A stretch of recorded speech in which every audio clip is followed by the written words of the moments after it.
Haven't seen anything today on that. He had the hand down. There was some weird stuff going he on mouthed there. the words like, I'm done, or I think that's enough. I'm done, thumb. Yeah, I was concerned about that. Anyway, we'll see. But listen, you win today. You're a game back of the Yankees. Yeah. With 2 more to go in this series. Here's our TSN Hockey Insider, Darren Dreger.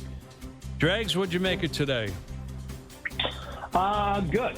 It was what it was, right? And I know that's cliche to put it that way, but when you had everything that went into Florida retaining their 3 top guys, some of the other deals that were signed internally for teams to keep their players, I think we were, had to reset our expectation of what this day would be all about. And I think that some teams made the best of it, and others are still very much in the shopping mode. But that's kind of the way this day can go, especially when you're looking at a different CBA and some of the things that general managers and the players and the player agents had to respond to in a real quick period of time. Dregs, do you think, with free agency not being, the crazy day that we saw or we wanted, does that shift focus more to the trade market then? I think we hung up on it. Oh, we lost Dregs. Did we lose Dregs? I was concerned that he was joking a bit. I thought that was the concern there. But basically, don't know what's going on with Dregs. Thought process, anyways. The market may have reset on a lot of players, but I believe, you look at a team like Edmonton, you look at a team like the Toronto Maple Leafs looking for top 6. If top 6 aren't there traditionally to sign, now you're looking at the trade market. So that's kind of where I was going with Dregs. Yeah. We have Dregs? There he is. You all right? Okay. No. I heard something about trade market, and then I heard nothing. Yes, okay. That's where we're going. Is that obviously the next step? We mentioned the Leafs, the Oilers. The Oilers have got to do something. They just lost players today.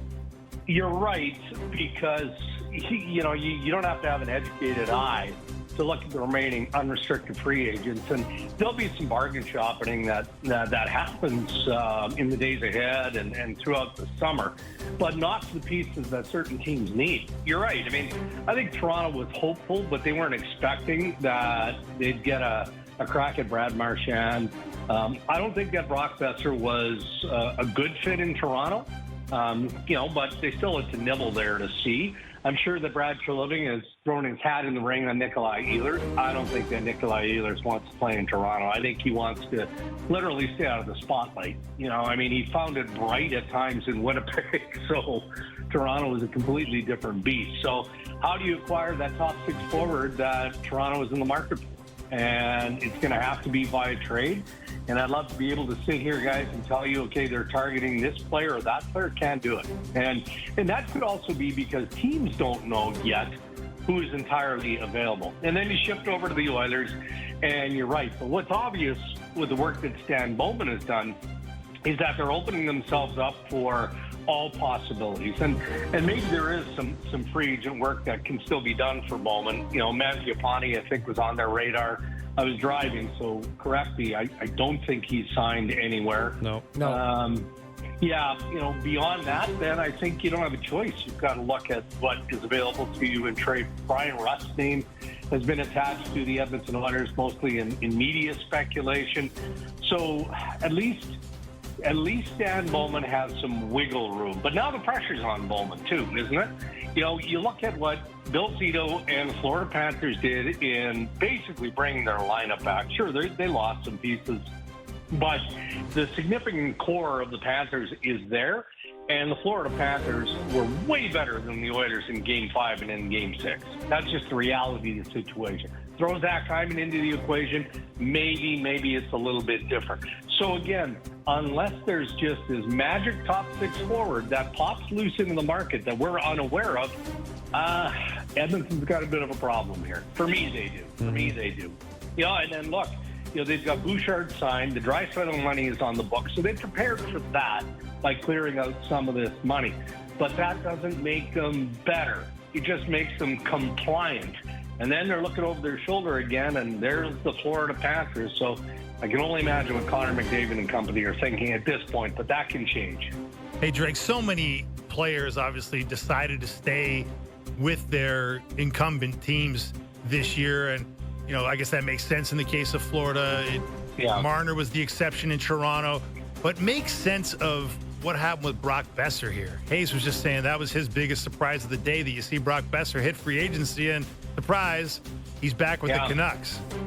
Yeah, honestly, I think that Adam Foote, the new coach of the Vancouver Canucks, had a lot to do with that.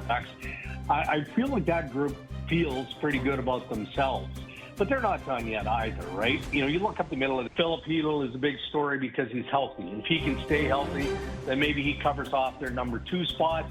But I think that Patrick Galvin is going to continue to look. But Brock Besser saw enough that it wasn't worth him exploring beyond the Vancouver Canucks. And he had, as of this morning, at least 10 teams with a variety of different, formats and contracts, especially term and money, that he had to peruse. And that includes the Winnipeg Jets.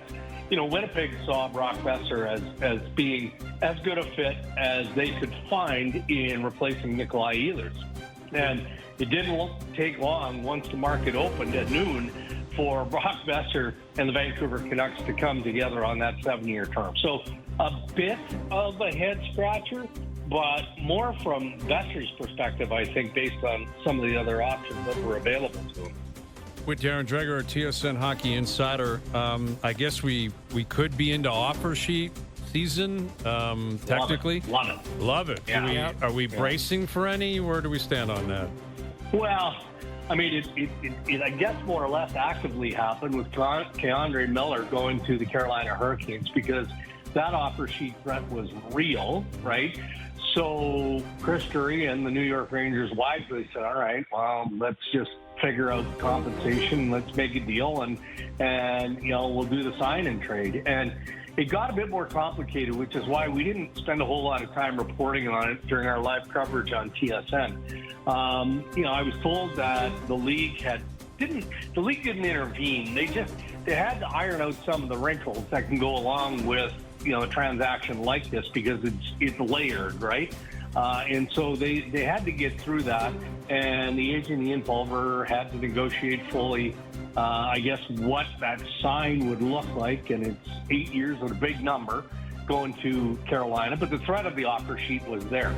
What we don't know is whether or not somebody is going to sign off on an offer sheet for Bo Byram and the Buffalo Sabres. And we talked about this early in the day, and again, when you're on live TV, you don't have a whole lot of time to explain it, and I'm not going to take a ton of time here.